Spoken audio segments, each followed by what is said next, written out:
बिस्मिल्लाहिर्रहमानिर्रहीम। किसी भी मुल्क का मुस्तक़बिल तलबा होते हैं और ज़ाहिर बात है कि हमारा मुल्क जमहूरी है और जमहूरी मुल्क में उसका जो निसाब होगा, सिलेबस होगा, उसका असर स्टूडेंट्स पर पड़ता है, तलबा पर पड़ता है। आप ज़रा सोचिए कि जमहूरी मुल्क का अक्स जिसे हम कहते हैं वो दरअसल निसाब है, जो कॉलेज में, स्कूल में बच्चों का जैसा जहन बनाया जाता है, जो पढ़ाया जाता है, जो लिखाया जाता है, मुस्तक़बिल में यही बच्चे चलकर मुल्क को चलाने वाले होते हैं। आज़ादी से लेकर के अब तक हमारे मुल्क में अलग अलग स्टेट के अंदर सिलेबस था, उसमें सारे कम्युनिटी के लोग शामिल थे। आज़ादी से लेकर के अब तक भी आप ज़रा सोचिए, सारे कम्युनिटी के लोग, इसलिए कि मुल्क में जितने भी कम्युनिटी के लोग रहते हैं, धर्म के लोग होते हैं, हर धर्म में, हर कम्युनिटी के अंदर बहुत ही ज़हीन लोग मौजूद हैं और अपने मुल्क को बेहतर देखना चाहते हैं। उन्होंने निसाब को बनाया और वो निसाब आज तक हमारे मुल्क में चलता रहा। अब आप देखेंगे कि जमहूरी मुल्क के अंदर जिस तरह से निसाब में बड़ी तब्दीली आ रही है, साहब ने जिक्र किया अभी हमारे सामने, एक बड़ी तब्दीली आ रही निसाब के अंदर। इस निसाब के ज़रिए से, इस सिलेबस के ज़रिए से क्या होगा, बच्चों को जो पढ़ाया जाता है, अब ज़ाहिर बात है कि वही जहन तो उसका बनेगा, वही काम तो करेगा, वैसा ही मुल्क को देखना चाहेगा। अब अगर हम देखते हैं तो ऐसा मालूम होता है कि ये मुल्क का सिलेबस नहीं है, जमहूरी मुल्क का सिलेबस नहीं है, बल्कि ये पर्सनल किसी ख़ास कम्युनिटी का निसाब बन गया है।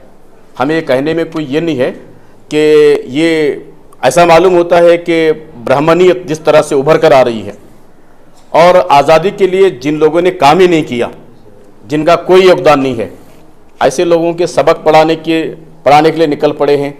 हमारे अपने स्टेट में वैसा हो रहा है। तो लिहाजा इस मौके पर अब जो निसाब जिस तरह से बनाया गया है, हम उसकी मुखालिफत करते हैं, पुरजोर अंदाज में मुखालिफत करते हैं। और हमारा डिमांड ये है कि निसाब को जैसा पहले हमारा था, जैसे हमारे इस देश में रहने वालों ने, अनेक धर्म के लोगों ने यहाँ की जमहूरियत को बाकी रखने के लिए, अमन और शांति को बाकी रखने के लिए, स्टूडेंट्स को बेहतर बनाने के लिए, तरक्की के रास्ते पर चलने और साइंटिफिक अंदाज में आगे बढ़ने के लिए जो निसाब हमारे यहाँ मुल्क के अंदर बना हुआ था पहले, वैसा ही निसाब होना चाहिए और उस निसाब को जारी करना चाहिए। लेकिन अब जिस तरह का निसाब आ रहा है, ज़ाहिर बात है कि इसमें सिर्फ एक कम्युनिटी नहीं, यहाँ लिंगायतों से लेकर के वक्कलगया समाज है, कुरबा समाज है और दूसरे जितने भी दलित यहाँ पे मौजूद हैं, माइनॉरिटीज़ यहाँ पर मौजूद हैं। आप देखेंगे कि इफेक्ट पूरा पड़ेगा इन लोगों पर, भारी असर इस पर पड़ेगा। तो हमारा मानना ऐसा है कि इस निसाब के ज़रिए से आइंदा आने वाला जो मुल्क होना, वो मुल्क बिल्कुल मुख्तलिफ होगा। इसलिए हम उसकी विरोध करते हैं, उसकी मुखालिफत हम कर रहे हैं। आपके इल्म में है कि ये कल नहीं परसों 18 तारीख को एक बहुत बड़ा जो है एहतजाज हम लोग कर रहे हैं। इसमें ये सिर्फ किसी एक धर्म के सीमित लोग नहीं हैं, एक ग्रुप के सीमित लोग नहीं हैं, एक ही लैंग्वेज के बोलने वाले नहीं हैं, बल्कि कर्नाटक के अंदर जितने भी लोग मौजूद हैं, ख़ास करके इसमें लिंगायत हैं, वक्कलगया समाज हैं और कुरबा समाज भी है इसमें, और दलित हैं, SC/STs हैं, मुस्लिम हैं, सिख और ईसाई, जितने भी कम्युनिटी के लोग हैं, सारे लोग मिल करके उसका विरोध कर रहे हैं। एक बहुत बड़ा एहतजाज हो रहा है 18 तारीख को शहर में। तो हम इस मौके पर अपील ये कर रहे हैं, ख़ास करके मुसलमानों से भी हम अपील कर रहे हैं, ये जो एहतजाज होगा ये पुरअमन होगा, लड़ाई झगड़े फसाद की बात हल्की नहीं होगी और ये किसी ख़ास कम्युनिटी के खिलाफ भी नहीं है, बल्कि हमारा डिमांड ये है इस एहतजाज के ज़रिए से कि पहला हिसाब जिस तरह से चल रहा था, सब तबके को लेकर, सब मज़ाहब को लेकर, हर एक को लेकर के आगे बढ़ने की जो बात थी, वैसा ही हमारा देश चलना चाहिए। किसी एक ख़ास फ़िक्र को निसाब के अंदर दाखिल करना ये मुनासिब नहीं होगा, ये देश के हित में भी नहीं है और पब्लिक के हित में भी नहीं है और आइंदा हमारे देश के लिए इससे कोई भला नहीं होगा। अब आप ज़रा सोचिए कि हमारी सरकार क्या सोचती है। सरकार को समझ में आना चाहिए बातें। स्कूल शुरू होकर के कितने महीने हो रहे हैं, दूसरा महीना चल रहा है, अभी तक निसाब नहीं है। कितने ऐसे क्लासेस हैं जहां पढ़ने के लिए बच्चों की किताबें नहीं हैं। उनका काम यह है कि 1 जून से ही बच्चों को फर्स्ट स्टैंडर्ड से लेकर के पूरे क्लासेस के बच्चों को किताबें फराहम करें, उनकी जिम्मेदारी है ये। लेकिन ऐसा नहीं हो रहा है।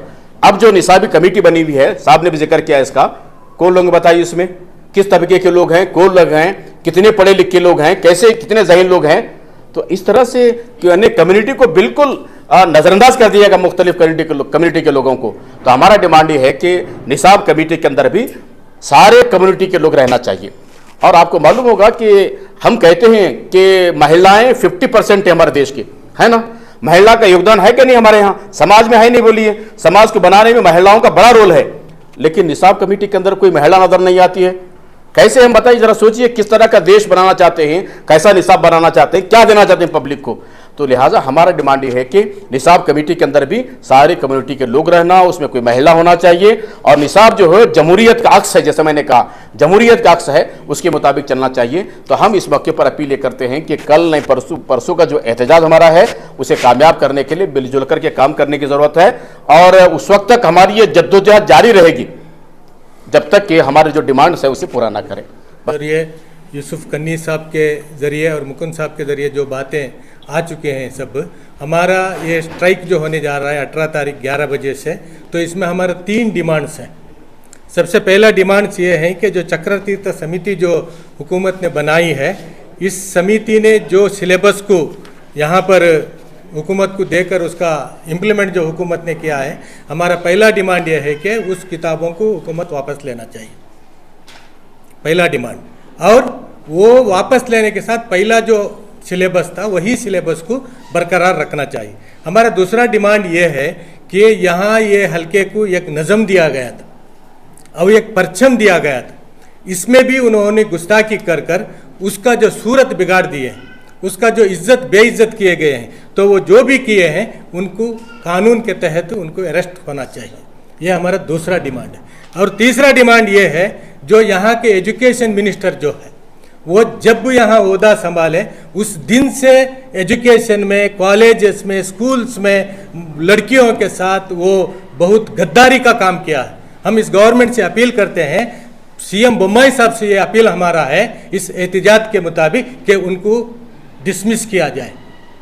ये 3 डिमांड के साथ हम ये एहतिजाज कर रहे हैं। हम पूरे उम्मत का इसमें ताउन चाहते हैं, ये सब उस एहतिजाज में हमारे साथ रहें। और जो जितने भी कम्युनिटीज़ यहाँ पर काम इस एहतिजाज में शामिल है उनका साथ देकर, ये जब तक ये जो सिलेबस है हुकूमत वापस नहीं लेता तब तक हमारा ये प्रोटेस्ट जारी रहेगा। ये हम हुकूमत को इस वक्त बताना चाह रहे हैं। जो भी हमारे प्रेस कॉन्फ्रेंस में हाजिर रहे उनका भी, और जो भी मीडिया के हमारे ब्रदर्स हैं उन सब का हम शुक्रिया अदा करते हुए इस प्रेस कॉन्फ्रेंस को यहाँ पर इख्तिताम करते हैं।